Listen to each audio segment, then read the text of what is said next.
ವೀಕ್ಷಕರೇ, ಅಮೋಘ ವಾರ್ತೆಗಳಿಗೆ ಸ್ವಾಗತ. ನಾನು ನಂದಿನಿ. ಈಗ ಮುಖ್ಯಾಂಶಗಳು. ಡಿಕೆ ಶಿವಕುಮಾರ್ ಸರ್ಕಾರ ರಚನೆಗೆ ಆದ 48 ಗಂಟೆಯಲ್ಲೇ ಮಂತ್ರಿಯೊಬ್ಬರ ರಾಜೀನಾಮೆ. ನಗರಾಭಿವೃದ್ಧಿ ಖಾತೆ ಸಿಗದಿದ್ದಕ್ಕೆ ಸಚಿವ ಸ್ಥಾನಕ್ಕೆ ರಾಮಲಿಂಗಾರೆಡ್ಡಿ ರಾಜೀನಾಮೆ. ಹೈಕಮಾಂಡ್ ತೀರ್ಮಾನವೇ ಅಂತಿಮ ಶಾಸನ. ಗುಡ್ ಅಥವಾ ಬ್ಯಾಡ್ ಚಾಯ್ಸ್ ಪ್ರಶ್ನೆಗೆ ಇಲ್ಲ. ಮಾಜಿ ಸಚಿವ ಕೆಎನ್ ರಾಜಣ್ಣ ಹೇಳಿಕೆ. ಡಿಕೆಶಿ ಸರ್ಕಾರದ ಮೊದಲ ವಿಕೆಟ್ ಪತನ. ರಾಜ್ಯದಲ್ಲಿ ಮಧ್ಯಂತರ ಚುನಾವಣೆ ಬಂದರೂ ಅಚ್ಚರಿಯಿಲ್ಲ. ಬಿಜೆಪಿ ರಾಜ್ಯಾಧ್ಯಕ್ಷ ಬಿವೈ ವಿಜಯೇಂದ್ರ ಹೇಳಿಕೆ. ಹೊಳೆನರಸೀಪುರ ತಾಲೂಕಿನ ಅಂಕನಹಳ್ಳಿಯಲ್ಲಿ ಚಿರತೆ ದಾಳಿ. 4 ಗಾಯ. 7 ತಂಡಗಳ ಕಾರ್ಯಾಚರಣೆಯಲ್ಲಿ ಚಿರತೆ ಸೆರೆ. ಗಾಯಾಳುಗಳಿಗೆ ಹಿಮ್ಸ್ನಲ್ಲಿ ಚಿಕಿತ್ಸೆ. ಆಸ್ಪತ್ರೆಗೆ ಸಂಸದ ಶ್ರೀ ಪಟೇಲ್, ಜಿಲ್ಲಾಧಿಕಾರಿ ಲತಾ ಕುಮಾರಿ ಭೇಟಿ. ಪರಿಸರ ಸಂರಕ್ಷಣೆ ಕೇವಲ ಸರ್ಕಾರ ಅಥವಾ ಸಂಘ ಸಂಸ್ಥೆಗಳ ಹೊಣೆಗಾರಿಕೆಯಲ್ಲ, ಅದು ಪ್ರತಿಯೊಬ್ಬ ನಾಗರಿಕನ ಸಾಮಾಜಿಕ ಜವಾಬ್ದಾರಿ. ಸಂಸದ ಶ್ರೀ ಪಟೇಲ್ ಹೇಳಿಕೆ. ವಾರ್ತೆಗಳ ವಿವರ. ನೂತನ ಸಿಎಂ ಡಿಕೆ ಶಿವಕುಮಾರ್ ಸಂಪುಟದ ಸಚಿವರಿಗೆ ಖಾತೆಗಳ ಹಂಚಿಕೆಯಾದ ಬೆನ್ನಲ್ಲೇ ಸಚಿವರಲ್ಲಿ ಅಸಮಾಧಾನ ಸ್ಫೋಟಗೊಂಡಿದೆ. ಬೆಂಗಳೂರು ನಗರಾಭಿವೃದ್ಧಿ ಖಾತೆ ಸಿಗದ ಕಾರಣ ರಾಮಲಿಂಗಾರೆಡ್ಡಿ ತೀವ್ರ ಅಸಮಾಧಾನ ವ್ಯಕ್ತಪಡಿಸಿದ್ದು ಸಚಿವ ಸ್ಥಾನಕ್ಕೆ ರಾಜೀನಾಮೆ ನೀಡಿದ್ದಾರೆ. ಡಿಕೆ ಶಿವಕುಮಾರ್ ನೂತನ ಮುಖ್ಯಮಂತ್ರಿಯಾಗಿ ಸರ್ಕಾರ ರಚನೆಯಾದ ಕೇವಲ 48 ಗಂಟೆಗಳಲ್ಲಿಯೇ ಸಚಿವರೊಬ್ಬರು ಪದತ್ಯಾಗ ಮಾಡಿದ್ದು, ನಗರಾಭಿವೃದ್ಧಿ ಖಾತೆ ಸಿಗದಿದ್ದಕ್ಕೆ ಅಸಮಾಧಾನಗೊಂಡು ಸಚಿವ ಸ್ಥಾನಕ್ಕೆ ರಾಮಲಿಂಗಾರೆಡ್ಡಿ ರಾಜೀನಾಮೆ ನೀಡಿದ್ದಾರೆ. ಬೆಂಗಳೂರಿನ ಕೋರಮಂಗಲದ ಕಚೇರಿಯಲ್ಲಿ ರಾಮಲಿಂಗಾರೆಡ್ಡಿ ರಾಜೀನಾಮೆ ಪತ್ರಕ್ಕೆ ಸಹಿ ಮಾಡಿದ್ದಾರೆ.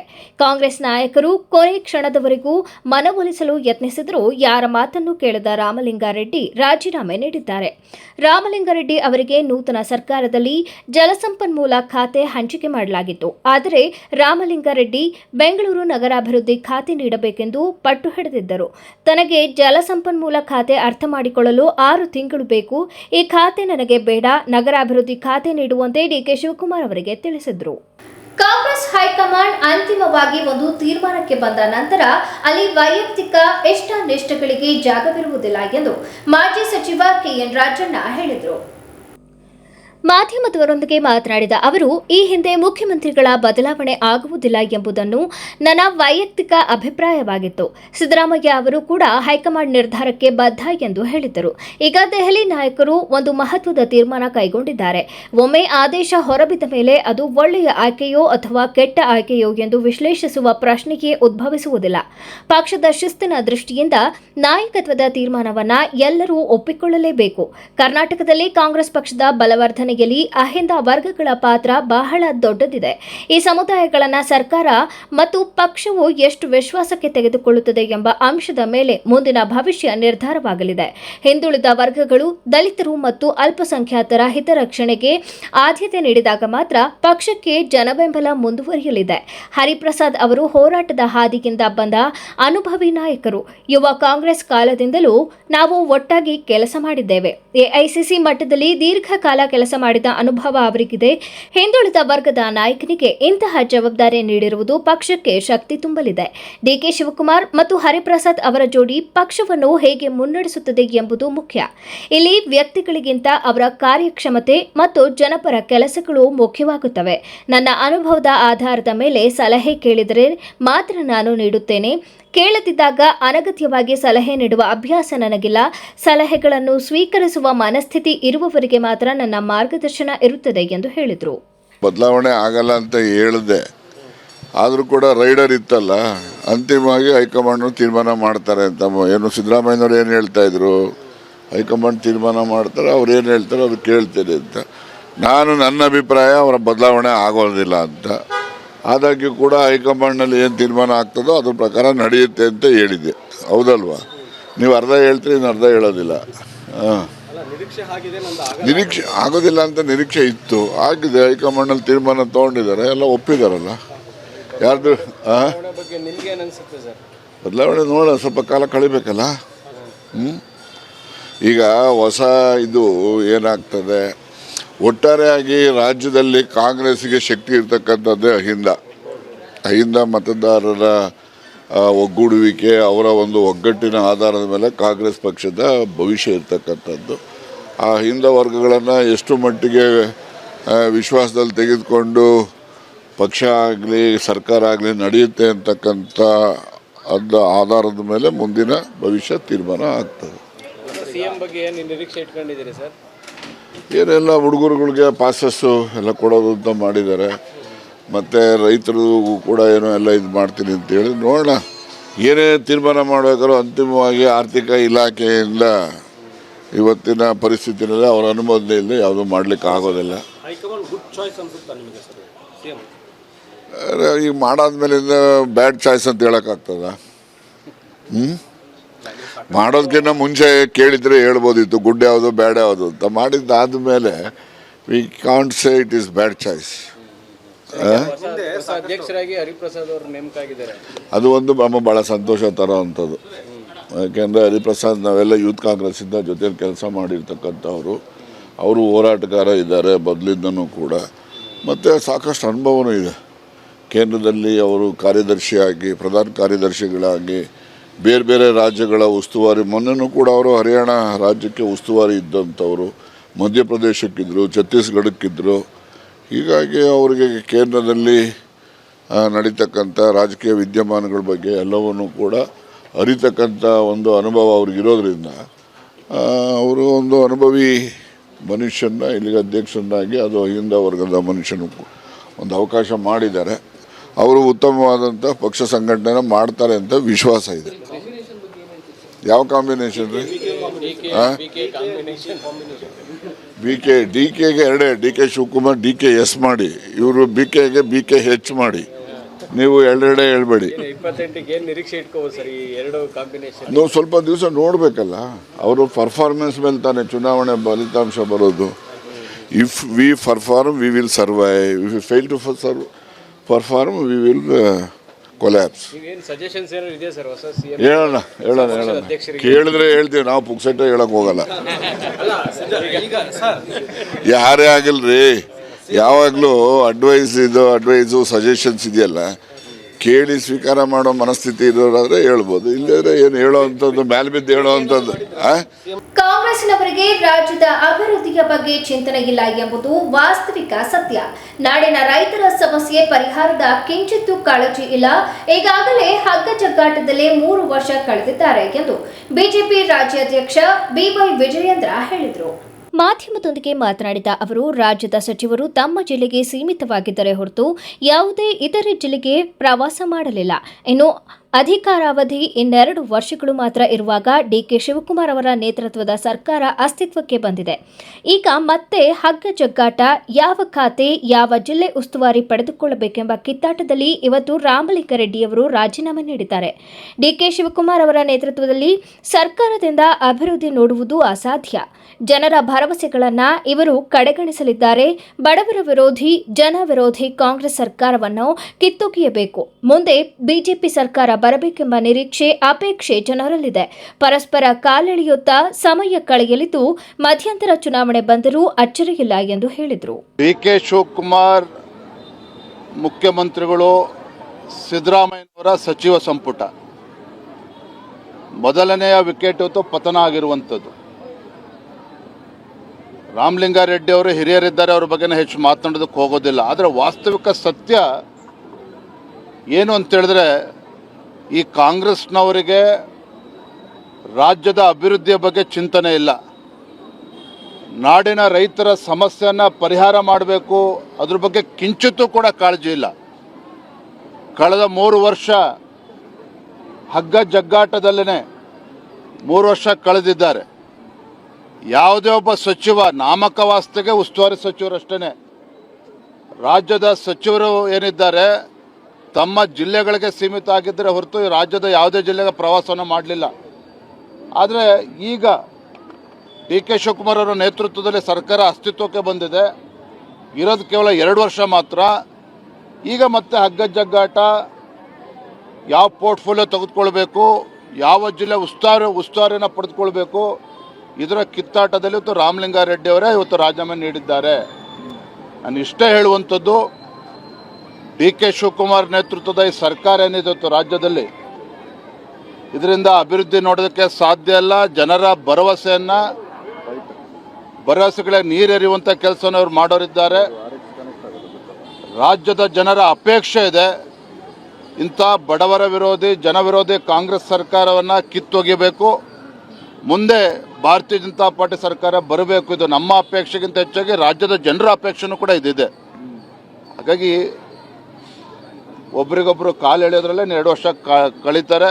ಆದರೆ ಅದಕ್ಕಿಂತ ಮುಂಚಿತವಾಗೇ ಮಧ್ಯಂತರ ಚುನಾವಣೆ ಬಂದರೂ ಕೂಡ ಆಶ್ಚರ್ಯ ಇಲ್ಲ. ಇದು ವಾಸ್ತವಿಕ ಸತ್ಯ. ಎಷ್ಟು ತಯಾರಾಗಿದೆ ಬಿಜೆಪಿ ಮಧ್ಯಂತರ ಚುನಾವಣೆಗೆ? ಬಿಜೆಪಿ ಎಷ್ಟು ತಯಾರಾಗಿದೆ ಅನ್ನೋದಕ್ಕಿಂತ ಹೆಚ್ಚಾಗಿ ರಾಜ್ಯದ ಮತದಾರರು ಬದಲಾವಣೆಯನ್ನು ಬಯಸ್ತಾ ಇದ್ದಾರೆ. ಭಾರತೀಯ ಜನತಾ ಪಾರ್ಟಿ ಕಳೆದ ವಿಧಾನಸಭಾ ಚುನಾವಣೆಯಲ್ಲಿ ನಮಗೆ ಹಿನ್ನಡೆ ಆಗಿರ್ಬೋದು, ಅದಕ್ಕೆ ಕಾರಣಗಳು ನೂರಾರು ಇದ್ದಾವೆ. ಆದರೆ ಇವತ್ತು ರಾಜ್ಯಾದ್ಯಂತ ನಮ್ಮ ಪಕ್ಷದ ಕಾರ್ಯಕರ್ತರು ಸಹ ಯಾವುದೇ ಸಂದರ್ಭದ ಚುನಾವಣೆ ಬಂದರೂ ಕೂಡ ಸಜ್ಜಾಗಿದ್ದೇವೆ ಅನ್ನುವ ವಿಚಾರದಲ್ಲಿ ಯಾವುದೇ ಗೊಂದಲ ಇಲ್ಲ. ಕಾರ್ಯಕರ್ತರು ಕೂಡ ತಯಾರಿದ್ದಾರೆ, ಮತದಾರರು ಕೂಡ ನಮ್ಗೆ ಆಶೀರ್ವಾದ ಮಾಡ್ತಕ್ಕಂಥ ವಾತಾವರಣ ಇವತ್ತು ರಾಜ್ಯದಲ್ಲಿದೆ. ಹೊಳೆನರಸೀಪುರ ತಾಲೂಕಿನ ಅಂಕವಳ್ಳಿ ಗ್ರಾಮದಲ್ಲಿ ಚಿರತೆ ದಾಳಿ ನಡೆಸಿ 4 ಗಾಯಗೊಂಡ ಘಟನೆ ಆತಂಕ ಸೃಷ್ಟಿಸಿದ್ದು, ಅರಣ್ಯ ಇಲಾಖೆಯು ಕಾರ್ಯಾಚರಣೆ ಆರಂಭಿಸಿ ಚಿರತೆಯನ್ನು ಸೆರೆ ಹಿಡಿಯಲಾಗಿದೆ. ಗಾಯಾಳುಗಳಾದ ನಾಗೇಶ್, ನವೀನ್, ಗೌರಮ್ಮ ಸೇರಿದಂತೆ 4 ಹಾಸನದ ಹಿಮ್ಸ್ ಆಸ್ಪತ್ರೆಯಲ್ಲಿ ಚಿಕಿತ್ಸೆ ನೀಡಲಾಗುತ್ತಿದ್ದು, ಈ ವೇಳೆ ಸಂಸದರಾದ ಶ್ರೇಯಸ್ ಎಂ ಪಟೇಲ್ ಹಾಗೂ ಜಿಲ್ಲಾಧಿಕಾರಿ ಕೆಎಸ್ ಲತಾ ಕುಮಾರಿ ಭೇಟಿ ಮಾಡಿ ಆರೋಗ್ಯ ವಿಚಾರಿಸಿದರು. ಹೊಲದಲ್ಲಿ ಕೆಲಸ ಮಾಡುತ್ತಿದ್ದ ರೈತ ನಾಗರಾಜ್ ಅವರ ಮೇಲೆ ಚಿರತೆ ಮೊದಲು ದಾಳಿ ನಡೆಸಿದೆ. ಮುಖಕ್ಕೆ ಕಚ್ಚಿ ಎಳೆದೊಯ್ಯಲು ಯತ್ನಿಸಿದ ವೇಳೆ ಅವರ ತಮ್ಮ ನವೀನ್ ಧೈರ್ಯದಿಂದ ಚಿರತೆಯ ಮೇಲೆ ಎರಗಿ ಅಣ್ಣನನ್ನ ರಕ್ಷಿಸಿದ್ದಾರೆ. ಈ ವೇಳೆ ನಾಗರಾಜ್ ಅವರನ್ನು ಬಿಟ್ಟು ನವೀನ್ ಮೇಲೆ ಚಿರತೆ ದಾಳಿ ನಡೆಸಿದೆ. ಆದರೂ ನವೀನ್ ಧೈರ್ಯ ಕಳೆದುಕೊಳ್ಳದೆ ಚಿರತೆ ವಿರುದ್ಧ ಹೋರಾಟ ಮುಂದುವರೆಸಿದ್ದಾರೆ. ನವೀನ್ ಮೇಲೂ ಚಿರತೆ ದಾಳಿ ನಡೆಸುತ್ತಿದ್ದ ವೇಳೆ ನಾಗರಾಜ್ ಅವರ ಪುತ್ರ ಯಶಸ್ ಗೌಡ ಕೂಡ ಸ್ಥಳಕ್ಕೆ ಧಾವಿಸಿ ನೆರವಿಗೆ ಬಂದಿದ್ದಾರೆ. ಇಬ್ಬರೂ ಸೇರಿ ಚಿರತೆಯೊಂದಿಗೆ ಹೋರಾಡಿ ನಾಗರಾಜ್ ಹಾಗೂ ನವೀನ್ ಅವರ ಜೀವ ಉಳಿಸುವಲ್ಲಿ ಯಶಸ್ವಿಯಾಗಿದ್ದಾರೆ. ಅವರ ಪ್ರತಿರೋಧದಿಂದ ಗಾಬರಿಗೊಂಡ ಚಿರತೆ ಅಲ್ಲಿಂದ ಪರಾರಿಯಾಗಿದೆ. ಆದರೆ ಗ್ರಾಮದಿಂದ ತೆರಳುವ ವೇಳೆ ದಾರಿಯಲ್ಲಿ ಸಿಕ್ಕಿದ್ದ 2 ಮಹಿಳೆಯರ ಮೇಲೂ ಚಿರತೆ ದಾಳಿ ನಡೆಸಿದೆ. ಅದೃಷ್ಟವಶಾತ್ 4 ಪ್ರಾಣಾಪಾಯದಿಂದ ಪಾರಾಗಿದ್ದು ಗಾಯಗಳೊಂದಿಗೆ ಚಿಕಿತ್ಸೆ ಪಡೆಯುತ್ತಿದ್ದಾರೆ. ಘಟನೆ ಕುರಿತು ಮಾಧ್ಯಮದೊಂದಿಗೆ ಮಾತನಾಡಿದ ಸಂಸದ ಶ್ರೇಯಸ್ ಎಂ ಪಟೇಲ್, ಚಿರತೆ ದಾಳಿಯಲ್ಲಿ ಗಾಯಗೊಂಡವರನ್ನ ಮೊದಲು ಹೊಳೆನರಸೀಪುರ ಆಸ್ಪತ್ರೆಗೆ ದಾಖಲಿಸಲಾಗಿದ್ದು, ಮುಂಜಾಗ್ರತಾ ಕ್ರಮವಾಗಿ ಹೆಚ್ಚಿನ ಚಿಕಿತ್ಸೆಗೆ ಹಾಸನ ಜಿಲ್ಲಾ ಸರ್ಕಾರಿ ಆಸ್ಪತ್ರೆಗೆ ಸ್ಥಳಾಂತರಿಸಲಾಗಿದೆ. ವೈದ್ಯಾಧಿಕಾರಿಗಳು ಹಾಗೂ ತಜ್ಞರ ತಂಡ ಗಾಯಾಳುಗಳಿಗೆ ಅಗತ್ಯ ಚಿಕಿತ್ಸೆ ನೀಡುತ್ತಿದ್ದು, ಚಿರತೆಯನ್ನು ಸೆರೆ ಹಿಡಿಯಲು ಅರಣ್ಯ ಇಲಾಖೆಯ 7 ತಂಡಗಳು ನಿರಂತರ ಕಾರ್ಯಾಚರಣೆ ನಡೆಸುತ್ತಿದ್ದು, 1 ಅಥವಾ 2 ದಿನಗಳೊಳಗೆ ಅದನ್ನು ಬಂಧಿಸುವ ವಿಶ್ವಾಸವಿದೆ ಎಂದು ಅವರು ಹೇಳಿದರು. ಹೊಳೆನರಸೀಪುರ ತಾಲೂಕಿನ ಅಂಕವಳ್ಳಿ ಗ್ರಾಮದಲ್ಲಿ ಚಿರತೆ ಒಂದು ನವೀನ್ ಮತ್ತು ನಾಗೇಶ್ ಅನ್ನೋರ ಮೇಲೆ ದಾಳಿಯನ್ನು ಮಾಡಿದೆ. ಜೊತೆಗೆ ಈಗ ಬಂದಿರೋ ಮಾಹಿತಿ ಪ್ರಕಾರ ಗೌರಮ್ಮ ಇವ್ರ ಮೇಲೂ ಸಹ ದಾಳಿಯನ್ನು ಮಾಡಿದೆ. ಈಗ ಮುಂಜಾಗ್ರತಾ ಕ್ರಮ ಮತ್ತು ಏನು ಸೂಕ್ತ ಚಿಕಿತ್ಸೆಗೋಸ್ಕರ ಹೊಳೆನರಸೀಪುರಕ್ಕೆ ಬಂದು ಅಲ್ಲಿಂದ ಈಗ ನಾವು ನಮ್ಮ ಹಿಮ್ಸ್ಗೆ ರೆಫರ್ ಮಾಡಿದ್ದಾರೆ. ಇಲ್ಲಿ ಏನೇನು ಚಿಕಿತ್ಸೆ ಕೊಡಬೇಕು ಈಗಾಗಲೇ ಚಿಕಿತ್ಸೆಯನ್ನು ಕೊಟ್ಟಿದ್ದಾರೆ ನಮ್ಮ ವೈದ್ಯಾಧಿಕಾರಿಗಳು ತಂಡದವರು. ಏನೇನು ಸ್ಟಿಚ್ ಹಾಕಬೇಕು ಅದನ್ನೆಲ್ಲ ತುಂಬ ಭೀಕರವಾಗಿ ಒಬ್ರಿಗಂತೂ ನಾಗೇಶನವ್ರಿಗೆ ಅತ್ಯಂತ ಜಾಸ್ತಿ ದಾಳಿ ಮಾಡಿದೆ. ಈಗಾಗಲೇ ನಾವು ಇಲ್ಲ ಅರಣ್ಯ ಇಲಾಖೆಗೆ ಸೂಚನೆಯನ್ನು ಕೊಟ್ಟಿದ್ದೀವಿ. ಈಗಾಗಲೇ ಡ್ರೋನ್ ತಂಡವನ್ನು ಆ ಜಾಗಕ್ಕೆ ಕಳಿಸಿದ್ದಾರೆ. ನಾಳೆ ಒಳಗಡೆ ಈ ಒಂದೇನು ಚಿರತೆಯನ್ನು ಕ್ಯಾಪ್ಚರ್ ಮಾಡುವಂಥ ಕೆಲಸವನ್ನು ನಾವು ಮಾಡ್ತೀವಿ. ಒಂದೇವರೆಗೆ 4 ಜನಕ್ಕೆ ಹೌದೌದು. ಅರಣ್ಯ ಅಧಿಕಾರಿಗಳು ಹೇಳೋ ಪ್ರಕಾರ ಚಿರತೆ ಗಾಬರಿ ಆದ ನಂತರ ಸಿಕ್ಕಿದವ್ರ ಮೇಲೆ ಅಲ್ಲೇ ಮಾಡ್ತಾ ಇದೆ ಅಂತ. ಇದು ಅರಣ್ಯ ಇಲಾಖೆಯವರಿಗೆ ಮುಂಚೆನೇ ಗೊತ್ತಿತ್ತು. ಒಂದು ಬೋನು ಸಹ ಇಟ್ಟಿದ್ರು, ಆದರೆ ಅದು ಕ್ಯಾಪ್ಚರ್ ಆಗಿರಲಿಲ್ಲ. ಈಗ ಇದು ಬೆಳಗ್ಗೆ ಏನು ರೈತರು ಬೆಳಗ್ಗೆನೇ ಜಮೀನು ಕೆಲಸಕ್ಕೆ ಹೋಗ್ತಾರೆ, ಅಲ್ಲಿ ಇದು ದಾಳಿಯನ್ನು ಮಾಡಿದೆ. ಹಾಗಾಗಿ ನಾಳೆ ಒಳಗಡೆ ಇದನ್ನು ಕ್ಯಾಪ್ಚರ್ ಮಾಡುವಂಥ ಕೆಲಸವನ್ನು ಅರಣ್ಯ ಇಲಾಖೆ ಸಿಬ್ಬಂದಿ ಎಲ್ಲ ತಯಾರು ಮಾಡ್ಕೊಳ್ಳೋಕ್ಕೆ ಹೇಳಿದ್ದೀನಿ.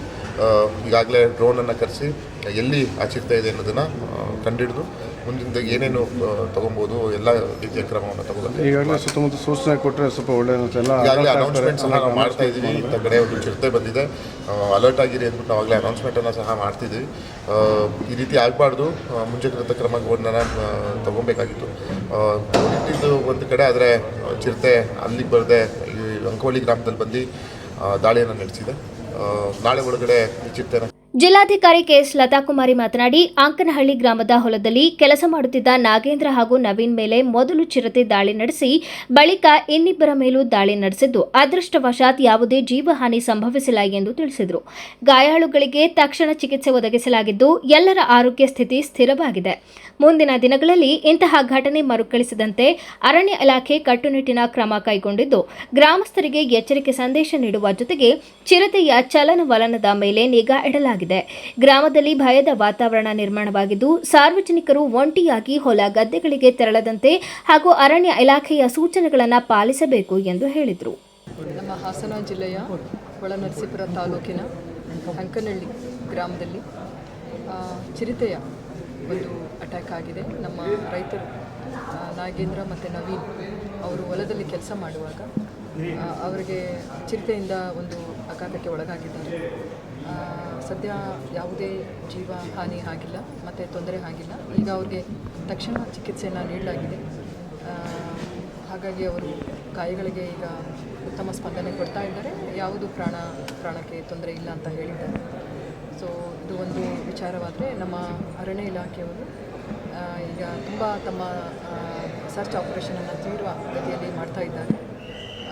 ಚಿರತೆಯನ್ನು ಕೂಡಲೇ ಹಿಡಿಬೇಕು ಅಂತ ಹೇಳಿ ಮತ್ತು ಇನ್ನು ಮುಂದೆ ಇಂತಹ ಘಟನೆಗಳು ಆಗದೇ ಇರೋ ರೀತಿಯಲ್ಲಿ ಕ್ರಮ ವಹಿಸಲಿಕ್ಕೆ ಪ್ರಯತ್ನ ಮಾಡ್ತಾರೆ. ಇನ್ನಿಬ್ಬರ ಮೇಲೆ ಜಯಮ್ಮ ಮತ್ತು ಜಯಮ್ಮ ಇನ್ನಿಬ್ಬರ ಮೇಲೆ ಕೂಡ ಅಟ್ಯಾಕ್ ಆಗಿದೆ. ಇವರಿಗೆ ಅಟ್ಯಾಕ್ ಮಾಡಿ ಆದಮೇಲೆ ಇವರ ಮೇಲೆ ಅದು ಎರಗಿ ನಂತರ ಇವರು ತಪ್ಪಿಸ್ಕೊಂಡು ಬಂದ ನಂತರ ಇನ್ನು ಮುಂದೆ ಹೋಗಿ ಇನ್ನೂ ಇಬ್ಬರು ಹೊಲದಲ್ಲಿ ಕೆಲಸ ಮಾಡ್ತಿರೋರ ಮೇಲೆ ದಾರಿಯಲ್ಲಿ ಹೋಗ್ತಾ ಇರುವಾಗ ಅವರ ಮೇಲೆ ಅಟ್ಯಾಕ್ ಮಾಡಿದೆ ಅಂತ ನಮಗೆ ತಿಳಿದು ಬಂದಿದೆ. ಅವರು ಪ್ರಥಮ ಚಿಕಿತ್ಸೆಯನ್ನು ಹೊಳೆನರಸೀಪುರ ಆಸ್ಪತ್ರೆಯಲ್ಲಿ ಈಗ ನೀಡ್ತಾ ಇದ್ದಾರೆ.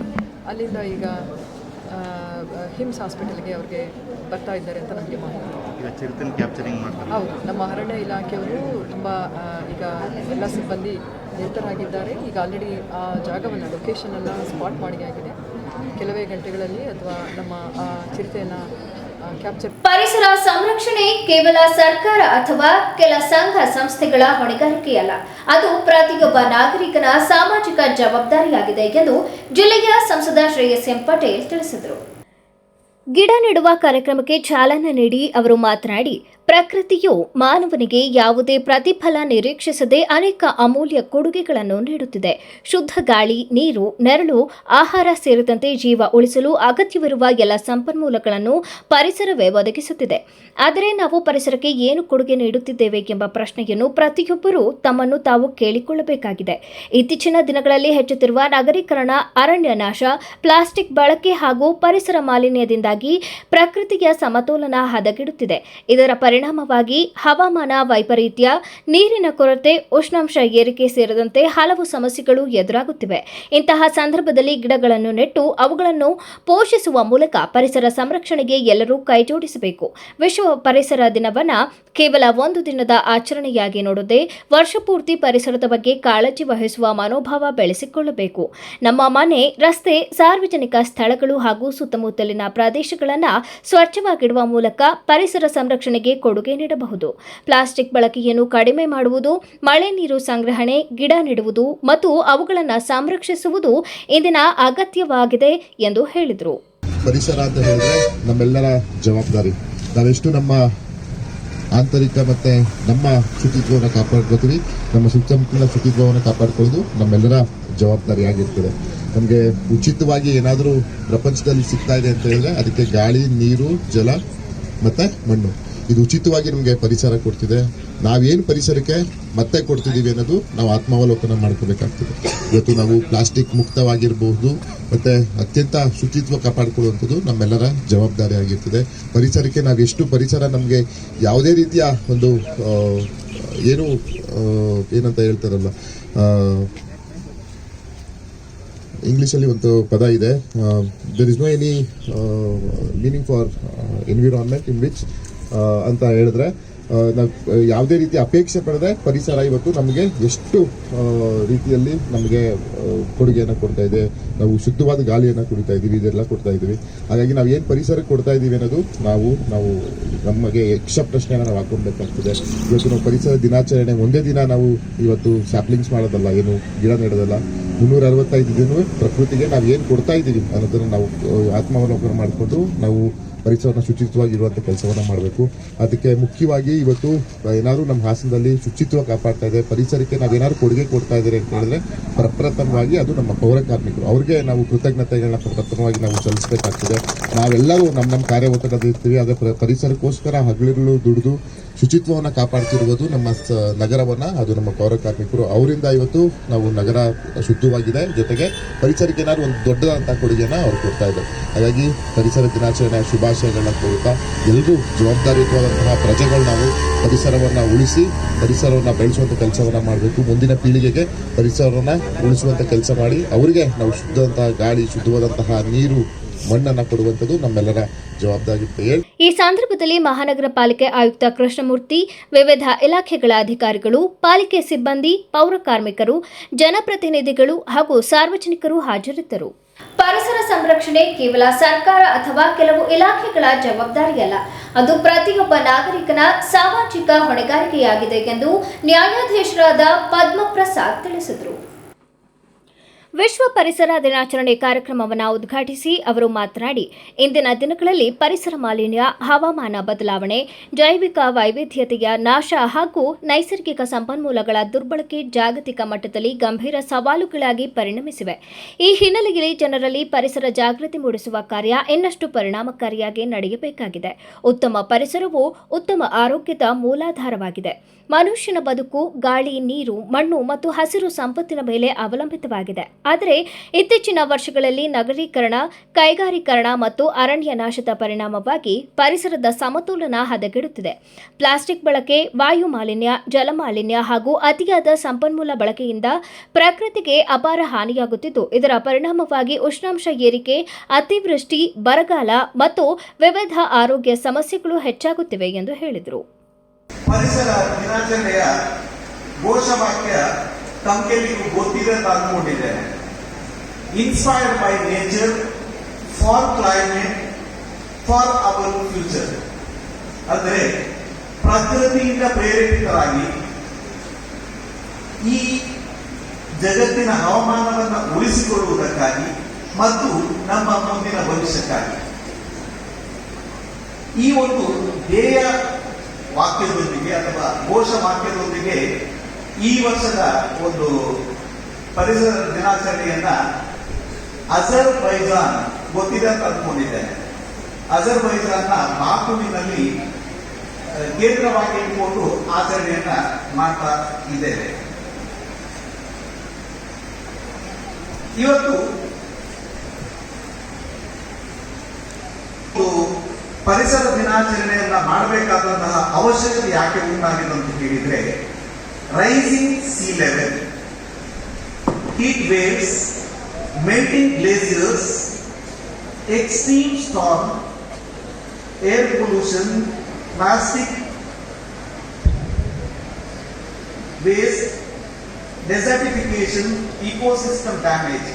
ಅಂದ್ರೆ ಸಮುದ್ರದ ನೀರಿನ ಮಟ್ಟದ ಹೆಚ್ಚಳ, ಪರಿಸರದಲ್ಲಿ ಅಥವಾ ವಾತಾವರಣದಲ್ಲಿ ಹೆಚ್ಚಾಗಿರುವ ಶಾಖದ ಅಲೆಗಳು, ಹಿಮಾಲಯ ಪರ್ವತಗಳಲ್ಲಿ ಅಥವಾ ಹಿಮ ಶ್ರೇಣಿಗಳಲ್ಲಿರುವ ನದಿಗಳು ಕರಗಿ ಹರಿದಾಡಿ ಈ ಏನು ಸಿ ಲೆವೆಲ್ ಹೆಚ್ಚು ಮಾಡ್ತಾ ಇದೆ. ಅದರಿಂದ ಆಗುವ ಆಪತ್ತು, ಭೀಕರ ಬಿರುಗಾಳಿ, ಚಂಡಮಾರುತ, ವಾಯು ಮಾಲಿನ್ಯ, ಜೀವ ವೈವಿಧ್ಯದ ಮೇಲೆ ಆಗಿರುವ ವೈಪರೀತ್ಯಗಳು ಮತ್ತು ಮರುಭೂಮೀಕರಣ ಹಾಗೂ ನಮ್ಮಲ್ಲಿ ಹೆಚ್ಚಾಗಿರುವಂತಹ ಫ್ಯಾಕ್ಟರಿಗಳಿಂದ ಹೊರಸೂಸುವ ತ್ಯಾಜ್ಯಗಳು ಜೀವ ನದಿಗಳ ಮೇಲೆ ಹೋಗಿ ಅವುಗಳನ್ನು ನಾವು ಬಳಸದೇ ಇರುವ ಹಾಗೆ ಏನು ಆಗಿದೆ ನೋಡಿ, ಅದನ್ನು ಉಳಿಸುವ ಸಲುವಾಗಿ ನಾವು ಮಾಡಿಕೊಂಡಿದ್ದೇವೆ. ಒಂದು ಧ್ಯೇಯ ವಾಕ್ಯದ ಇತ್ತು, ತುಂಗಾ ಪಾನ ಗಂಗಾ ಸ್ನಾನ ಅಂತೇಳಿ. ತುಂಗಾ ನದಿಯ ನೀರನ್ನು ಕುಡಿಯಬೇಕು, ಗಂಗಾ ನದಿಯಲ್ಲಿ ಸ್ನಾನ ಮಾಡಬೇಕು ಅನ್ನೋ ಒಂದು ವಾಕ್ಯ, ಘೋಷವಾಕ್ಯ ನಮ್ಮಲ್ಲಿ ಇತ್ತು, ನಾಣ್ಣುಡಿ ಇತ್ತು. ಆದರೆ ಇವತ್ತು ಗಂಗಾ ನದಿಯ ನೀರನ್ನ ಪರೀಕ್ಷಿಸಿದಾಗ ಅದರಲ್ಲಿ ಫೀಕಲ್ ವೇಸ್ಟೇಜ್ ಎಷ್ಟು ಇರಬೇಕೋ ಅದಕ್ಕಿಂತ ಜಾಸ್ತಿ ಇದ್ದು ಒಬ್ಬ ಮನುಷ್ಯ ಸ್ನಾನ ಮಾಡಲಿಕ್ಕೆ ಅಲ್ಲದ ನದಿಯಾಗಿ ಪರಿವರ್ತಿತ ಆಗಿದೆ. ಅದೆಲ್ಲವನ್ನ ಬದಲಾಯಿಸಿ ಶುದ್ಧೀಕರಣ ಮಾಡಬೇಕು, ನಮ್ಮ ಇರುವುದೊಂದೇ ಈ ಭೂಮಿಯನ್ನ ಉಳಿಸಿಕೊಳ್ಳಬೇಕು ಅನ್ನೋ ಉದ್ದೇಶದಿಂದ ಈ ನಾವು ಪರಿಸರ ದಿನಾಚರಣೆಯನ್ನ ಜಿಲ್ಲಾಧಿಕಾರಿ ಕೆಎಸ್ ಲತಾಕುಮಾರಿ, ಪರಿಸರ ಸಂರಕ್ಷಣೆ ಮನೆಯ ಸ್ವಚ್ಛತೆಯಿಂದಲೇ ಆರಂಭವಾಗಬೇಕು. ಪ್ರತಿಯೊಬ್ಬ ನಾಗರಿಕರು ತಮ್ಮ ಮನೆಯಲ್ಲಿ ಹಸಿ ಮತ್ತು ಒಣಕಸವನ್ನು ಪ್ರತ್ಯೇಕವಾಗಿ ವಿಂಗಡಿಸಿ ನೀಡುವ ಅಭ್ಯಾಸ ಬೆಳೆಸಿಕೊಳ್ಳಬೇಕು. ಪ್ಲಾಸ್ಟಿಕ್ ಬಳಕೆಯನ್ನು ಕಡಿಮೆ ಮಾಡಿ ಪರಿಸರ ಸ್ನೇಹಿ ಜೀವನ ಶೈಲಿಯನ್ನು ಅಳವಡಿಸಿಕೊಳ್ಳುವುದು ಅಗತ್ಯವಾಗಿದೆ. ಈ ವರ್ಷ ಜಿಲ್ಲೆಯಲ್ಲಿ 7 ರಿಂದ 8 ಲಕ್ಷ ಮರದ ಸಸಿಗಳನ್ನು ನೆಡುವ ಮಹತ್ವಾಕಾಂಕ್ಷಿ ಗುರಿಯನ್ನು ಹೊಂದಲಾಗಿದೆ.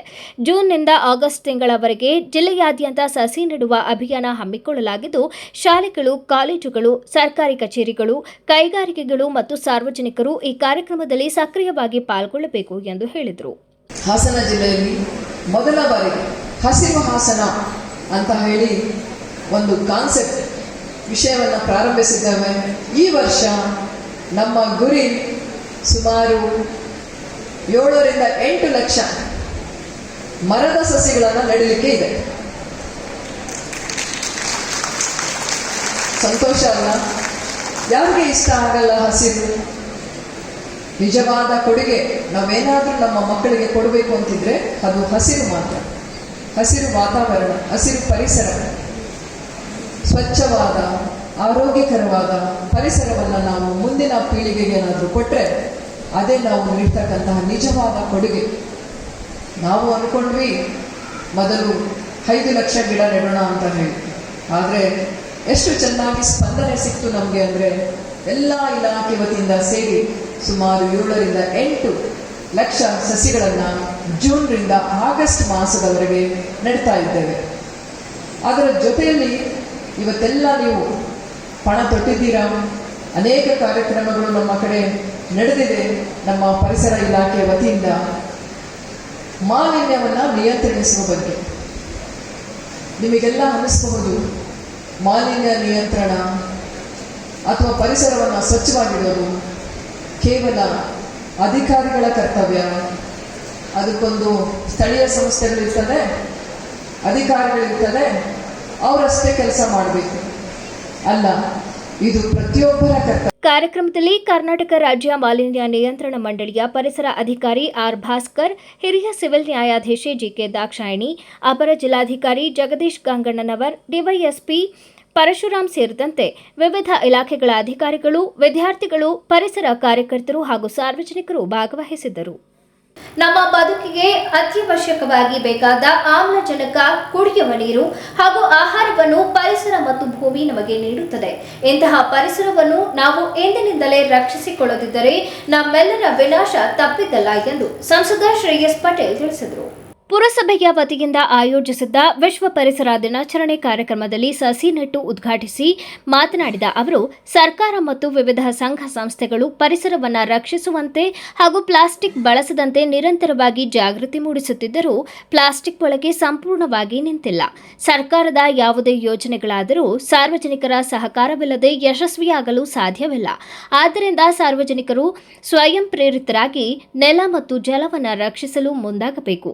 ನಾವು ಸದಾಕಾಲ ನಮ್ಮ ಮನೆಯನ್ನು ಹೇಗೆ ಶುಚಿಯಾಗಿಟ್ಟುಕೊಳ್ಳುತ್ತೇವೆಯೋ ಹಾಗೆಯೇ ನಮ್ಮ ಪರಿಸರವನ್ನು ಸ್ವಚ್ಛವಾಗಿಡಬೇಕು ಎಂದು ಹೇಳಿದರು.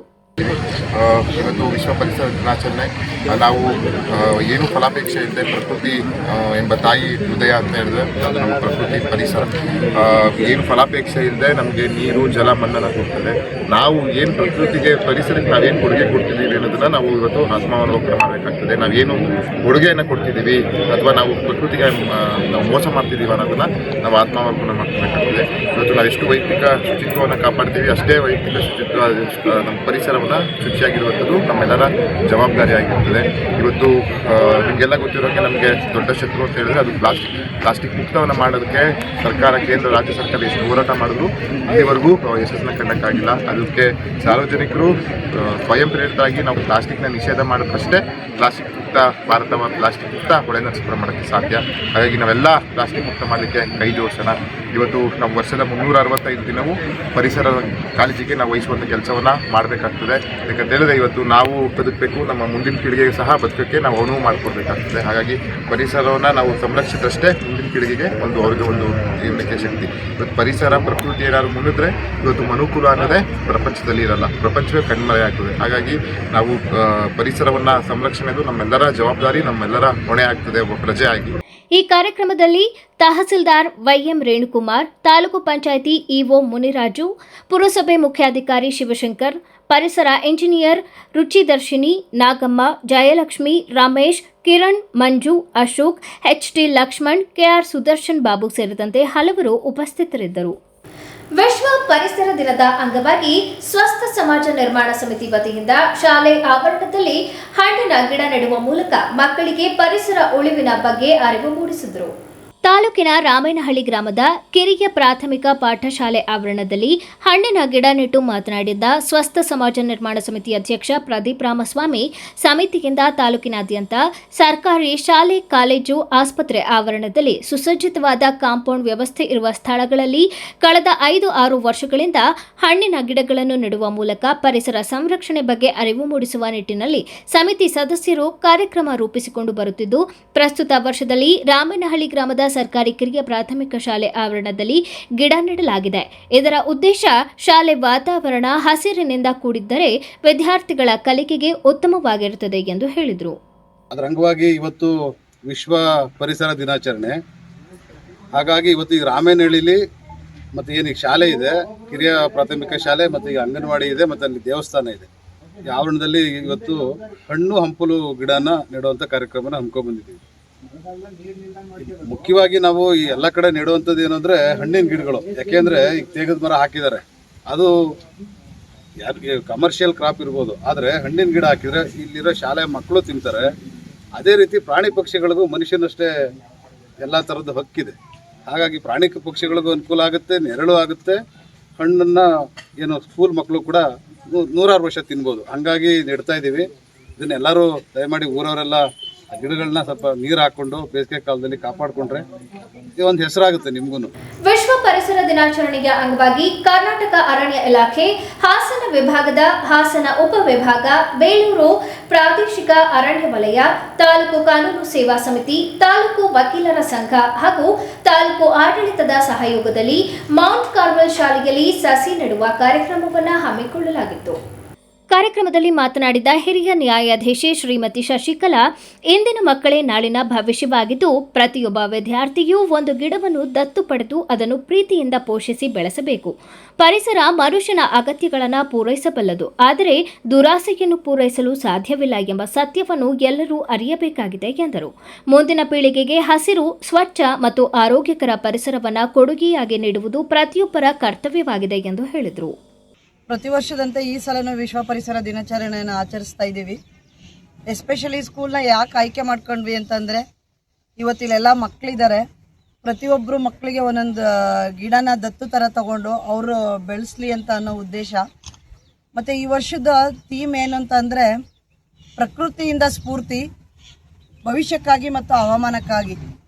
ಎಷ್ಟು ಚೆನ್ನಾಗಿದು ಥೀಮ್ ಇಟ್ಟಿದ್ದಾರೆ ಅಂತಂದರೆ, ಪ್ರಕೃತಿ ನೀವು ನೋಡಿರ್ಬೋದು, ಮನುಷ್ಯನಿಗೆ ಏನೇನು ಬೇಕು ಎಲ್ಲ ಅಗತ್ಯಗಳನ್ನ ಕೊಡುತ್ತೆ, ಆದರೆ ದುರಾಸೆಗಲ್ಲ. ಇದು ಈ ದೇಹಕ್ಕೆ ನಮಗೆ ಯಾವ ರೀತಿ ನಮಗೆ ಮನುಷ್ಯನ ಜೀವನಕ್ಕೆ ಅಡಾಪ್ಟ್ ಆಗುತ್ತೆ ಅಂದರೆ, ನೀವು ನೋಡಿರ್ಬೋದು ಸಾಮಾನ್ಯ ಆಟಮ್ ಸ್ಪ್ರಿಂಗ್ ಟೈಮಲ್ಲಿ ಅಂದರೆ ಈ ಮಾರ್ಚ್ ಟೈಮಲ್ಲಿ ಎಲ್ಲ ಮರ ಗಿಡಗಳು ಎಲೆಗಳೆಲ್ಲ ಉದುರಿಸಿ ಹೊಸ ಚಿಗುರು ಬರುತ್ತೆ. ಅದೇ ರೀತಿ ಇದನ್ನು ನಾವು ಮನುಷ್ಯರು ಜೀವನಕ್ಕೆ ಅಳವಡಿಸ್ಕೋಬೇಕು. ಯಾವುದೇ ಒಂದು ನೋವಾಗಲಿ ಏನೇ ಆಗಲಿ ಮರೆತು ಹೊಸ ಜೀವನ ನಡೆಸಬೇಕು. ಅದೇ ರೀತಿ ಇದು ನಮಗೆ ಒಂದು ಪಾಠ. ಯಾಕೆ ಅಂದರೆ ನಾವು ಪ್ರಕೃತಿಗೆ ಏನು ಕೊಡ್ತೀವೋ ಅದು ನಮಗೆ ಹಿಂತಿರುಗಿ ಕೊಡುತ್ತೆ. ನಾವು ಒಳ್ಳೇದು ಮಾಡಿದ್ರೆ ಒಳ್ಳೇದು ಕೊಡುತ್ತೆ, ಕೆಟ್ಟದ್ದು ಮಾಡಿದ್ರೆ ಕೆಟ್ಟದ್ದೇ ಕೊಡೋದು ಪ್ರಕೃತಿ. ಹಾಗಾಗಿ ನಮ್ಮ ಮುಂದಿನ ಪೀಳಿಗೆಗೂ ನಾವು ಒಳ್ಳೆ ಪರಿಸರನ ಉಳಿಸ್ಬೇಕಾದ ಜವಾಬ್ದಾರಿ ನಮ್ಮ ಮೇಲಿದೆ.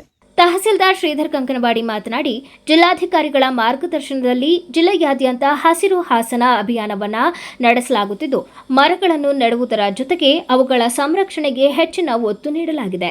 ಅರಣ್ಯ ಇಲಾಖೆಯಿಂದ ಸುಮಾರು 25,000 ಗಿಡಗಳನ್ನು ನೆಡುವ ಗುರಿ ಹೊಂದಿದ್ದು, ಜೂನ್ 8ರಂದು ಈ ಮಹತ್ವಾಕಾಂಕ್ಷಿ ಕಾರ್ಯಕ್ರಮಕ್ಕೆ ಚಾಲನೆ ನೀಡಲಾಗುತ್ತಿದೆ.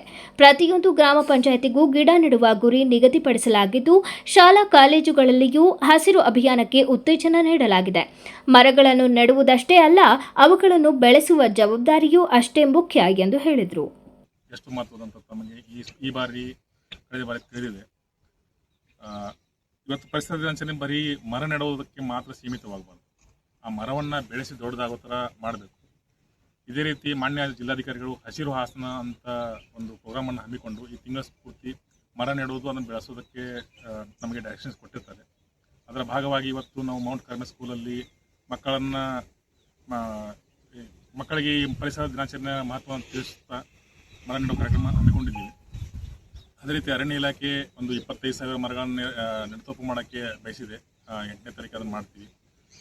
ಬೇಲೂರಲ್ಲಿ 8ನೇ ತಾರೀಕಿಗೆ ಮಾನ್ಯ ಶಾಸಕರ ನೇತೃತ್ವದಲ್ಲಿಯೂ ಸಹ ಒಂದು ಫಂಕ್ಷನನ್ನು ಆರ್ಗನೈಸ್ ಮಾಡಿ ಸ್ವಸಹಾಯ ಗುಂಪುಗಳಿಂದ ಕಾಲೇಜು ಮೈದಾನ ತಮಗೆಲ್ಲ ಆಗಲೇ ತಿಳಿಸಿದ್ದೀವಿ ಹಸಿರು ಹಾಸನ ಪ್ರೋಗ್ರಾಮಲ್ಲಿ, ಅವುಗಳಲ್ಲಿಯೂ ಬೆಳೆಸ್ತೇವೆ. ಅದೇ ರೀತಿ ಮಾಧ್ಯಮ ಮಿತ್ರರು ಮುಂದೆ ಬಂದಿದ್ರಿ, ತಾವು ಬೆಳೆಸ್ತೀವಿ ಅಂತ ಹೇಳಿದ್ರಿ. ಇವತ್ತು ಪ್ರತಿಯೊಂದು ಪಂಚಾಯತಿಗೂ 300 ಮರಗಳ ಟಾಸ್ಕನ್ನು ಕೊಟ್ಟಿದ್ದಾರೆ. ಪಂಚಾಯತ್ ವ್ಯಾಪ್ತಿಯಲ್ಲಿ ಎಲ್ಲೆಲ್ಲಿ ಸ್ಕೂಲ್ಗಳಿವೆ, ಶಾಲೆಗಳಿವೆ, ಅಲ್ಲಿಯೂ ಸಹ ನಾವು ಮರಗಳನ್ನ ಬೆಳೆಸ್ತೀವಿ. ಬಟ್ ಮರಗಳನ್ನ ಹಚ್ಚೋದು ಅಷ್ಟೇ ಆಗಬಾರ್ದು, ಅದನ್ನು ಸ್ವಲ್ಪ ದೊಡ್ಡವಾಗುವವರೆಗೂ ಅಷ್ಟು ಸಾಕಬೇಕು. ಇದರಿಂದ ಏನಾಗ್ತದೆ, ಹವಾಮಾನ ವೈಪರೀತ್ಯ ಸ್ವಲ್ಪ ಮಟ್ಟಿಗೆ ಅದು ತಗ್ತದೆ. ನಾವು ಮಿಟಿಗೇಷನ್ ಅಂತ ಹೇಳ್ತೀವಲ್ಲ, ಅಷ್ಟಾದ್ರು ತಗ್ತದೆ. ಇತ್ತೀಚಿನ ದಿನಗಳಲ್ಲಿ ಬೇಲೂರಲ್ಲೂ ಸಹ ಬಿಸಿಲು ತಾಳ್ಕೊಳ್ಳೋಕ್ಕಾಗದೇ ಇರುವ ಅರೆಮಲೆನಾಡು ಪ್ರದೇಶ. ಸೊ ಸ್ವಲ್ಪ ಆದರೂ ನಮ್ಮ ಕೈಯಿಂದ ಎಷ್ಟು ಸಹಾಯ ಆಗ್ತದೆ ಅಷ್ಟು ಮಾಡೋಣ ಅಂತ ಹೇಳ್ತಾ ತಾವು ಕೈ ಜೋಡಿಸಿ ತಮ್ಮ ತಂದೆ ತಾಯಿಗಳು. ಈ ಸಂದರ್ಭದಲ್ಲಿ ವಲಯ ಅರಣ್ಯಾಧಿಕಾರಿ ಯತೀಶ್, ಮೌಂಟ್ ಕಾರ್ಮೆಲ್ ಶಾಲೆಯ ಫಾದರ್ ಪಿಂಟು, ಫಾದರ್ ಹೆನ್ರಿ, ವಲಯ ಅರಣ್ಯಾಧಿಕಾರಿ ಯತೀಶ್, ಶ್ವೇತಾ, ವಕೀಲರ ಸಂಘದ ಅಧ್ಯಕ್ಷ ಕೆಎಲ್ ನಟರಾಜ್, ಕಾರ್ಯದರ್ಶಿ ಶ್ರೀನಿಧಿ, ಕಿರಣ್ ಹಾಜರಿದ್ದರು. ಈಗ ಜಾಹೀರಾತು. ಅರಕಲಗೂಡಿನ ಪ್ರತಿ ಮನೆಗಳನ್ನ ವೈಭವಯುತ ಫರ್ನಿಚರ್ಗಳಿಂದ ಅಲಂಕರಿಸಲು ಇದೀಗ ಶುಭಾರಂಭಗೊಳ್ಳುತ್ತಿದೆ ಹೈಟೆಕ್ ಫರ್ನಿಚರ್ ಅಂಡ್ ಇಂಟೀರಿಯರ್. ಇದೇ ಜೂನ್ 6ರಂದು ಶನಿವಾರ ಬೆಳಗ್ಗೆ 10 ಗಂಟೆಗೆ ನಿಮ್ಮ ಅರಕಲಗೂಡಿನ ರಾಮನಾಥಪುರ ಬೈಪಾಸ್ ರಸ್ತೆ ಭಾರತ್ ಪೆಟ್ರೋಲ್ ಬಂಕ್ ಎದುರು ಇರುವ ಜೆಎಂ ಆರ್ಕೇಡ್ನಲ್ಲಿ ಅದ್ದೂರಿಯಾಗಿ ಉದ್ಘಾಟನೆಗೊಳ್ಳುತ್ತಿದೆ hi tech furniture and interior showroom. ಅರಕಲಗೂಡಿನ ಮನೆಗಳಿಗೆ ಕಡಿಮೆ ಬೆಲೆಯಲ್ಲಿ ಅತ್ಯುತ್ತಮ ಗುಣಮಟ್ಟದ ಫರ್ನಿಚರ್ಗಳಿಂದ ಹೊಸ ಮೆರುಗು ತರಲು ಬಂದಿದೆ hi tech furniture and interior showroom. ಅಜ್ಜಿಯ ಅಡುಗೆ ಅವಳ ಕೈ ರುಚಿಯೊಳಗೆ ನಿಮ್ಮ ಮನೆ ಅಡುಗೆಗೆ ನೈಜ ರುಚಿ ಬೇಕಾದರೆ ಕಲ್ಪ ತೆಂಗಿನೆಣ್ಣೆ. ನನ್ನ ಆರೋಗ್ಯ, ಸೌಂದರ್ಯ ಮತ್ತು ಶಕ್ತಿಯ ರಹಸ್ಯ ಕಲ್ಪ ತೆಂಗಿನೆಣ್ಣೆ. ಪ್ರತಿ ಹನಿಯಲ್ಲೂ ಶುದ್ಧತೆಯನ್ನು ಅನುಭವಿಸಿ. ಕಲ್ಪ ತೆಂಗಿನೆಣ್ಣೆ, ಇದು ಕ್ಯಾಂಪ್ಕೋ ಉತ್ಪನ್ನ. ವರ್ಷಗಳು 100 ದಿನಗಳು. ಮೇಕಿಂಗ್ ಶುಲ್ಕದಲ್ಲಿ 100% ರಿಯಾಯಿತಿ. Bhima legacy fest 100 days offer. ಚಿನ್ನ, ಬೆಳ್ಳಿ ಮತ್ತು ವಜ್ರದ ಮೇಲಿನ ಮೇಕಿಂಗ್ ಶುಲ್ಕದಲ್ಲಿ 100% ವರೆಗೆ ರಿಯಾಯಿತಿ ಪಡೆಯಿರಿ. ಮತ್ತು ಪ್ರತಿ 1 ಲಕ್ಷ ರೂಪಾಯಿ ಮೌಲ್ಯದ ವಜ್ರದ ಮೇಲೆ 24 ಕ್ಯಾರೆಟ್ ಚಿನ್ನದ ಬಾರ್ ಉಚಿತವಾಗಿ ಪಡೆಯಿರಿ. ಎಲ್ಲಾ ಭೀಮಾ ಮಳಿಗೆಗಳಲ್ಲಿ ಲಭ್ಯ. ಷರತ್ತುಗಳು ಅನ್ವಯ. ವಿಜಯ್ ಸಿಲ್ವರ್ ಪ್ಯಾಲೇಸ್ ಬೆಳ್ಳಿಯ ಆಭರಣಗಳ ಮತ್ತು ಬೆಳ್ಳಿ ವಸ್ತುಗಳ ಎಕ್ಸ್ಕ್ಲೂಸಿವ್ ಶೋರೂಮ್. ಮೊಟ್ಟ ಮೊದಲ ಪ್ರತ್ಯೇಕ ಬೆಳ್ಳಿ ಆಭರಣಗಳ ಭಂಡಾರ ವಿಜಯ್ ಸಿಲ್ವರ್ ಪ್ಯಾಲೇಸ್. ನಮ್ಮಲ್ಲಿ ಎಲ್ಲ ಮಾದರಿಯ 92.5 ಹಾಲ್ಮಾರ್ಕ್ನ ಬೆಳ್ಳಿಯ ಆಭರಣಗಳು ದೊರೆಯುತ್ತವೆ.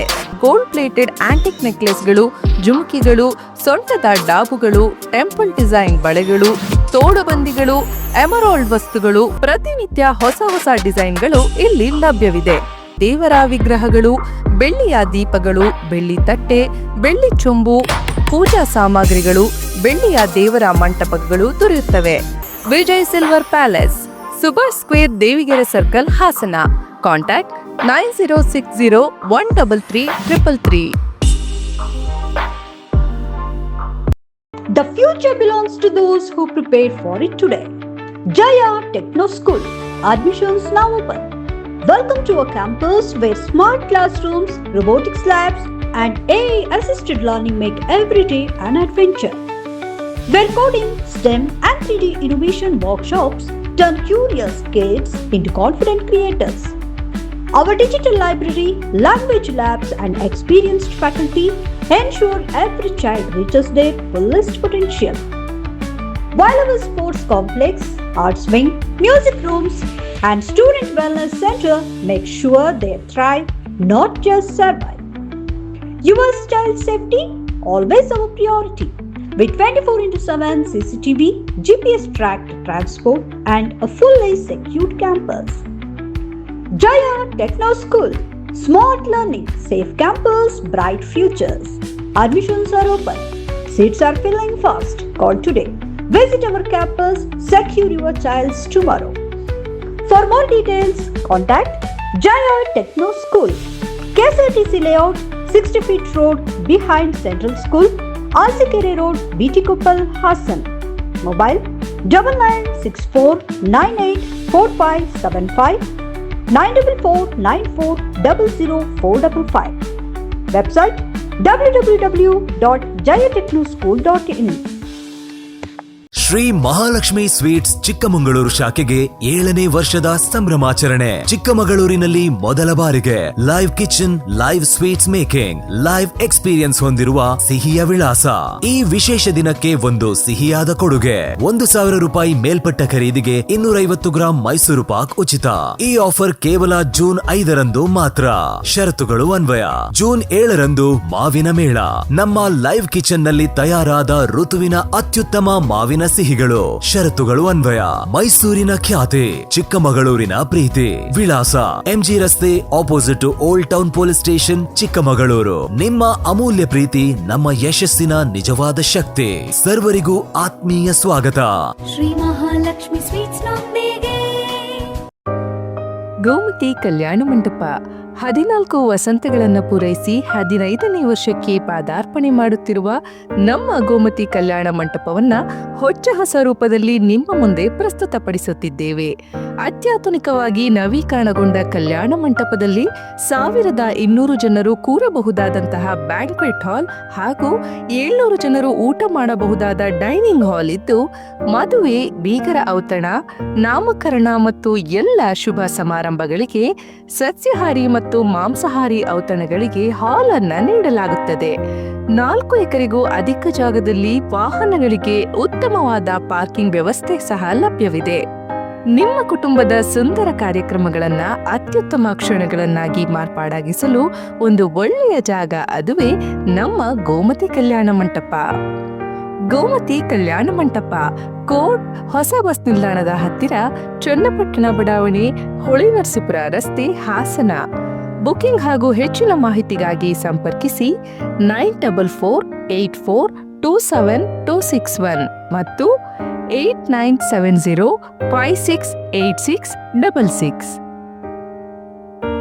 ಮತ್ತೊಮ್ಮೆ ಅಮೋಘ ವಾರ್ತೆಗಳಿಗೆ ಸ್ವಾಗತ.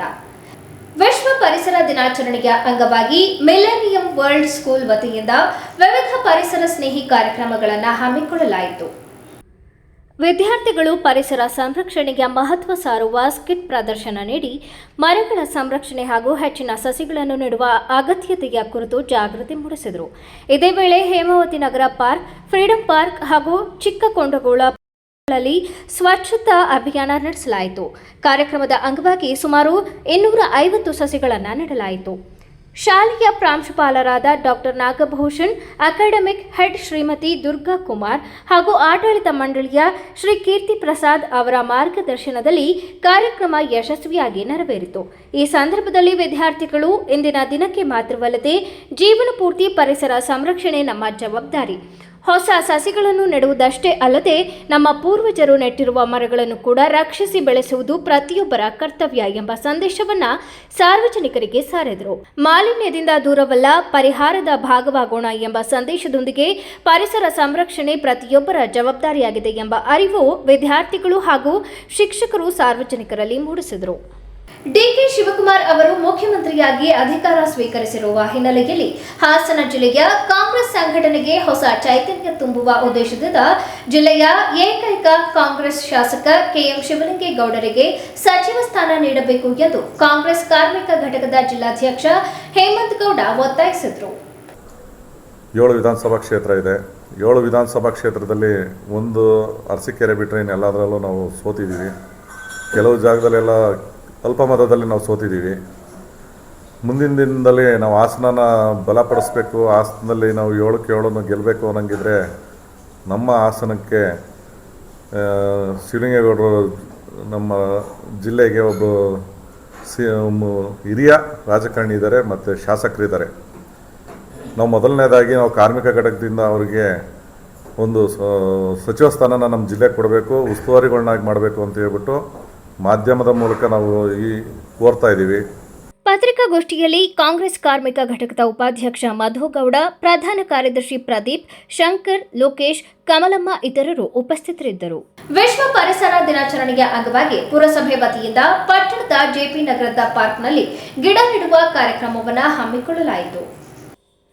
ಕಾರ್ಯಕ್ರಮದಲ್ಲಿ ಮಾತನಾಡಿದ ಪುರಸಭೆ ಅಧ್ಯಕ್ಷ ಅಕ್ರಮ್ ಶರೀಫ್, ಪುರಸಭೆ ವತಿಯಿಂದ ಪಟ್ಟಣದ ವಿವಿಧ ಪ್ರದೇಶಗಳಲ್ಲಿ ಸುಮಾರು 2,000-3,000 ಸಸಿಗಳನ್ನು ನೆಡುವ ಗುರಿ ಹೊಂದಲಾಗಿದ್ದು, ಅವುಗಳ ಸಂರಕ್ಷಣೆ ಮತ್ತು ನಿರ್ವಹಣೆಗೆ ಅಗತ್ಯ ಕ್ರಮಗಳನ್ನು ಕೈಗೊಳ್ಳಲಾಗಿದೆ ಎಂದು ತಿಳಿಸಿದರು.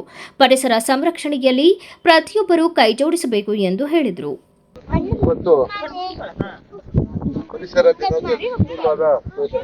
ದಿನಾಚರಣೆಯಲ್ಲಿ ನಾವು ಇವತ್ತು ಒಳ್ಳೆ ಮಳೆಗಾಲ ಇರೋದ್ರಿಂದ ಈ ಗಿಡ ನೆಡೋ ಪ್ರೋಗ್ರಾಮು ವರ್ಷನೂ ಮಾಡ್ತಾರೆ. ಆದ್ರೆ ಈ ಸತಿ ಒಳ್ಳೆ ಮಳೆಗಾಲ ಸಿಕ್ಕಿದೆ, ಹಾಗಾಗಿ ನೆಟ್ಟಿದ ಗಿಡ ಎಲ್ಲ 80% ಬರುತ್ತೆ. ಎಲ್ಲ ಕಡೆ ಗಿಡ ನಡೆಸ್ತಾ ಇದೀವಿ. ಒಂದು 2,000-3,000 ಸಾವಿರ ಗಿಡ ನಡೆಸ್ತಾ ಇದೀವಿ ಇವತ್ತು ಪುರಸಭೆಯಿಂದ. ಎಲ್ಲ ಮೇಂಟೈನ್ ಮಾಡೋಕ್ಕೂ ಹೇಳಿದೀವಿ, ಎಲ್ಲ ಅಭಿವೃದ್ಧಿ ಮಾಡೋಕ್ಕೆ. ಎಲ್ಲರಿಗೂ ಪರಿಸರ ದಿನಾಚರಣೆ ಎಲ್ಲ ಬಂದಿರೋರಿಗೆಲ್ಲರಿಗೂ ಶುಭಾಶಯ. ಈ ಸಂದರ್ಭದಲ್ಲಿ ಪುರಸಭೆಯ ಮಾಜಿ ಅಧ್ಯಕ್ಷ ಎಆರ್ ಅಶೋಕ್, ಮುಖ್ಯಾಧಿಕಾರಿ ಬಸವರಾಜು ಶಿಗ್ಗಾವಿ, ಪುರಸಭೆ ಸದಸ್ಯರಾದ ಜಮೀಲಾವ ತೌಫಿಕ್, ಸೌಭಾಗ್ಯ ಆಂಟೋನಿ, ಆರೋಗ್ಯಾಧಿಕಾರಿ ಲೋಹಿತ್, ಅಧಿಕಾರಿ ವರ್ಗ ಹಾಗೂ ವಿದ್ಯಾರ್ಥಿಗಳು, ಸಾರ್ವಜನಿಕರು ಉಪಸ್ಥಿತರಿದ್ದರು. ಹಾಸನದ ಎಲೈಟ್ ಶಾಲೆಯಲ್ಲಿ ವಿಶ್ವ ಪರಿಸರ ದಿನಾಚರಣೆಯನ್ನು ಅದ್ದೂರಿಯಾಗಿ ಆಚರಿಸಲಾಯಿತು. ಕಾರ್ಯಕ್ರಮದ ಮುಖ್ಯ ಅತಿಥಿಗಳಾಗಿ ಹಾಸನ ಜಿಲ್ಲಾ ಕನ್ನಡ ಸಾಹಿತ್ಯ ಪರಿಷತ್ತಿನ ಗೌರವ ಕಾರ್ಯದರ್ಶಿಗಳಾದ ಶ್ರೀ ಜಾವಗಲ್ ಪ್ರಸನ್ನನವರು ಗಿಡ ನೆಡುವುದರ ಮೂಲಕ ಕಾರ್ಯಕ್ರಮವನ್ನು ಉದ್ಘಾಟಿಸಿ ಎಲ್ಲರಿಗೂ ವಿಶ್ವ ಪರಿಸರ ದಿನದ ಶುಭಾಶಯಗಳನ್ನು ಕೋರಿ ಮಾತನಾಡಿ, ಹಸಿರೇ ಉಸಿರು, ಹಸಿರಿದ್ದರೆ ಮಾತ್ರ ನಾವೆಲ್ಲರೂ ಬದುಕಲು ಸಾಧ್ಯ, ಇಲ್ಲವಾದರೆ ನಾವೆಲ್ಲ ನಾಶ ಹೊಂದುತ್ತೇವೆ. ಇಂದು ಮನುಷ್ಯ ತನ್ನ ಆಸೆ ಆಕಾಂಕ್ಷೆಗಳಿಂದ ಪರಿಸರವನ್ನು ನಾಶ ಮಾಡುತ್ತಿದ್ದಾನೆ. ಇದು ಸಲ್ಲದು. ಮಾನವನ ದುರಾಸೆ ಹಾಗೂ ಹೆಚ್ಚುತ್ತಿರುವ ಜನಸಂಖ್ಯೆಯಿಂದ ಪರಿಸರ ಮತ್ತು ಹವಾಮಾನದ ಮೇಲೆ ದುಷ್ಪರಿಣಾಮ ಬೀರುತ್ತಿದೆ ಎಂದು ಹೇಳಿದರು. ಶಾಲಾ ಆಡಳಿತಾಧಿಕಾರಿಗಳಾದ ಶ್ರೀ ಕೆಎಂ ನಾಗರಾಜರವರು ಮಾತನಾಡಿ, ಪರಿಸರ ನಾಶದಿಂದ ಮುಂದಿನ ಪೀಳಿಗೆ ಬಹಳ ಕಷ್ಟ ನೋವುಗಳನ್ನು ಅನುಭವಿಸಬೇಕಾಗುತ್ತದೆ. ಪರಿಸರವನ್ನು ಉಳಿಸುವುದರ ಜೊತೆಗೆ ಸಿಗುವ ಸಂಪನ್ಮೂಲಗಳನ್ನು ಹಿತಮಿತವಾಗಿ ಬಳಸುವುದರೊಂದಿಗೆ ಸ್ವಚ್ಛತೆ ಹಾಗೂ ಸರಳ ಜೀವನವನ್ನು ತಮ್ಮದಾಗಿಸಿಕೊಂಡು ಸುಸಂಸ್ಕೃತರಾಗೋಣ ಎಂದರು. ಕಾರ್ಯಕ್ರಮದ ಅಧ್ಯಕ್ಷತೆಯನ್ನು ಶಾಲೆಯ ಪ್ರಾಂಶುಪಾಲರಾದ ಕ್ರಿಸ್ಟಿನಾ ಎಸ್ ರವರು ವಹಿಸಿದ್ದರು. ಕಾರ್ಯಕ್ರಮದಲ್ಲಿ ಬೋಧಕ ಹಾಗೂ ಬೋಧಕೇತರ ವರ್ಗದವರು, ಪೋಷಕರು ಹಾಗೂ ವಿದ್ಯಾರ್ಥಿಗಳು ಹಸಿರು ಉಡುಪುಗಳನ್ನು ಧರಿಸುವುದರ ಮೂಲಕ ಸಕ್ರಿಯವಾಗಿ ಪಾಲ್ಗೊಂಡು ಕಾರ್ಯಕ್ರಮವನ್ನು ಯಶಸ್ವಿಗೊಳಿಸಿದರು. ಕೊನೆಯಲ್ಲಿ ಮತ್ತೊಮ್ಮೆ ಮುಖ್ಯಾಂಶಗಳು. ಡಿಕೆ ಶಿವಕುಮಾರ್ ಸರ್ಕಾರ ರಚನೆಯಾದ 48 ಗಂಟೆಯಲ್ಲೇ ಮಂತ್ರಿಯೊಬ್ಬರ ರಾಜೀನಾಮೆ. ನಗರಾಭಿವೃದ್ಧಿ ಖಾತೆ ಸಿಗದಿದ್ದಕ್ಕೆ ಸಚಿವ ಸ್ಥಾನಕ್ಕೆ ರಾಮಲಿಂಗಾರೆಡ್ಡಿ ರಾಜೀನಾಮೆ. ಹೈಕಮಾಂಡ್ ತೀರ್ಮಾನವೇ ಅಂತಿಮ ಶಾಸನ. ಗುಡ್ ಅಥವಾ ಬ್ಯಾಡ್ ಚಾಯ್ಸ್ ಪ್ರಶ್ನೆಗೆ ಇಲ್ಲ. ಮಾಜಿ ಸಚಿವ ಕೆಎನ್ ರಾಜಣ್ಣ ಹೇಳಿಕೆ. ಡಿಕೆಶಿ ಸರ್ಕಾರದ ಮೊದಲ ವಿಕೆಟ್ ಪತನ. ರಾಜ್ಯದಲ್ಲಿ ಮಧ್ಯಂತರ ಚುನಾವಣೆ ಬಂದರೂ ಅಚ್ಚರಿಯಿಲ್ಲ. ಬಿಜೆಪಿ ರಾಜ್ಯಾಧ್ಯಕ್ಷ ಬಿವೈ ವಿಜಯೇಂದ್ರ ಹೇಳಿಕೆ. ಹೊಳೆನರಸೀಪುರ ತಾಲೂಕಿನ ಅಂಕನಹಳ್ಳಿಯಲ್ಲಿ ಚಿರತೆ ದಾಳಿ, 4 ಗಾಯ. 7 ತಂಡಗಳ ಕಾರ್ಯಾಚರಣೆಯಲ್ಲಿ ಚಿರತೆ ಸೆರೆ. ಗಾಯಾಳುಗಳಿಗೆ ಹಿಮ್ಸ್ನಲ್ಲಿ ಚಿಕಿತ್ಸೆ. ಆಸ್ಪತ್ರೆಗೆ ಸಂಸದ ಶ್ರೇಯಸ್ ಪಟೇಲ್, ಜಿಲ್ಲಾಧಿಕಾರಿ ಲತಾ ಕುಮಾರಿ ಭೇಟಿ. ಪರಿಸರ ಸಂರಕ್ಷಣೆ ಕೇವಲ ಸರ್ಕಾರ ಅಥವಾ ಸಂಘ ಸಂಸ್ಥೆಗಳ ಹೊಣೆಗಾರಿಕೆಯಲ್ಲ, ಅದು ಪ್ರತಿಯೊಬ್ಬ ನಾಗರಿಕನ ಸಾಮಾಜಿಕ ಜವಾಬ್ದಾರಿ. ಸಂಸದ ಶ್ರೇಯಸ್ ಪಟೇಲ್ ಹೇಳಿಕೆ. ಮುಂದಿನ ವಾರ್ತಾ ಸಂಚಿಕೆಯಲ್ಲಿ ಮತ್ತೊಮ್ಮೆ ಭೇಟಿಯಾಗೋಣ. ನಮಸ್ಕಾರ.